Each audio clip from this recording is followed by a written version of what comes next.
Assalamualaikum warahmatullahi wabarakatuh. Perkenalkan, nama saya Putri Dian Utami, mahasiswa Akademi Kebidanan Banua Bina Husada. Pada kesempatan kali ini, saya ingin membahas tentang KPD, yaitu ketuban pecah dini. Mari mengenal lebih jauh tentang ketuban pecah dini.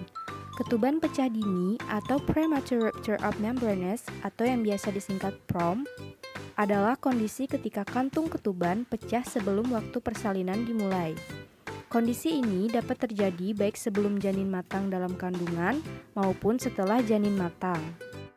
Ketuban pecah dini terjadi sekitar 3-8% dalam kehamilan dan sepertiganya menyebabkan terjadinya persalinan prematur. Semakin awal terjadinya pecahan ketuban pada masa kehamilan, maka semakin serius kondisi tersebut. Ketuban pecah dini yang berlangsung lama atau lebih dari 18 jam berhubungan dengan meningkatnya resiko infeksi bayi baru lahir. Tanda bahaya kehamilan ini perlu ditangani sesegera mungkin untuk menghindari terjadinya komplikasi pada ibu dan calon bayi. Pada usia kehamilan 37 minggu ke atas, kehamilan dengan ketuban pecah dini atau KPD biasanya akan diakhiri. Ibu akan diinduksi atau di SC jika tidak ada kemajuan persalinan setelah 24 jam atau ditemukan adanya ketuban campur mekonium, fetal distress atau tanda-tanda infeksi. Selanjutnya, pada usia kehamilan 24-37 minggu, kehamilan dengan ketuban pecah dini atau KPD biasanya akan mendapat suntikan kortikosteroid untuk mematangkan paru-paru bayi. Selanjutnya, ibu akan diobservasi lebih lanjut untuk memantau kondisi janin, air ketuban, dan tanda-tanda infeksi.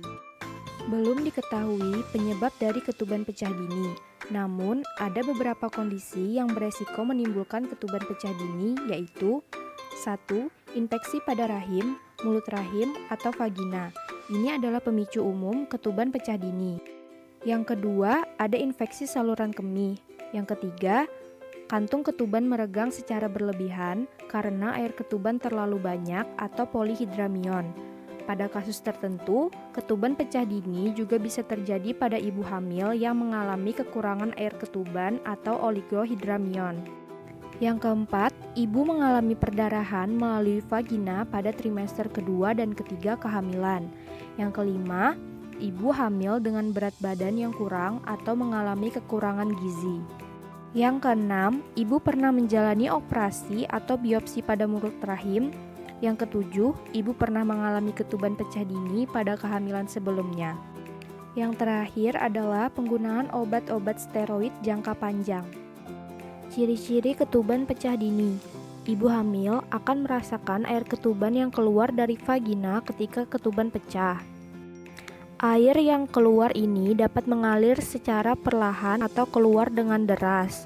Berbeda dengan urin, bocornya air ketuban tidak dapat ditahan sehingga akan tetap mengalir keluar walaupun sudah berusaha menahannya. Untuk lebih memastikan apakah cairan tersebut urin atau air ketuban, Anda dapat menggunakan pembalut untuk menyerap cairan yang keluar. Selanjutnya, lihat dan cium pembalut tersebut.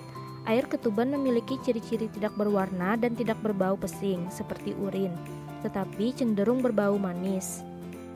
Selain bocornya air ketuban, ketuban pecah dini dapat disertai dengan beberapa gejala, seperti panggul terasa tertekan, keputihan atau vagina terasa lebih basah daripada biasanya, perdarahan melalui vagina, dan demam bila sudah mulai ada tanda infeksi. Komplikasi ketuban pecah dini.